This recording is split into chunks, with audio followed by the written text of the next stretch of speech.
To log in as an admin user, please follow the links sent to you. Enter the credentials provided in the email and hit Login. You are now logged in. The dashboard is very similar to the company admin's dashboard, but also includes menus such as My Favorites and My Outstanding Actions section to suit the role of each admin user. Admin users can save their favorite RFQs for future use by clicking the Add button and choosing the respective RFQs, then selecting the particular supplier and adding any remarks as desired for due reference at a later date, and finally saving it by hitting the Save button. Choose the Outstanding Actions section to see what has been scheduled for your intervention in the workflow started by a user per RFQ. Your workload as assigned per RFQ is seen in the menu titled Calendar. This allows the admin users to predict what level of workload is expected from them and can be filtered over a given period and on a monthly basis.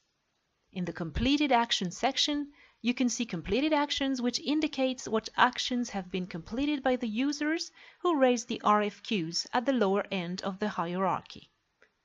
Creating a new user account is very similar to the company admin procedure, which means according to the hierarchy, the admin user has rights to create new user accounts which falls below their level. You'll have to fill out the required details and is a simple and straightforward process, after which save them to generate a new user. Now, exactly similar to the company admin, when you do a first save, the user whose email has been filled in the section will receive an instant notification with login details and brief instructions on how to get started using procurement as a user. To view the created user accounts, you can click on the View User Accounts section, and this will list all the details. This section also allows you to assign permissions to the individual user.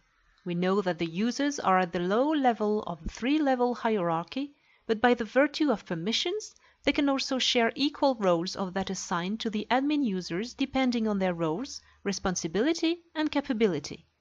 Hence, they can be assigned any one or all of these functions to perform based upon each particular procurement RFQ category. This means the user has the permission to perform the activities he'd be called upon in the workflow for the respective RFQ cycle.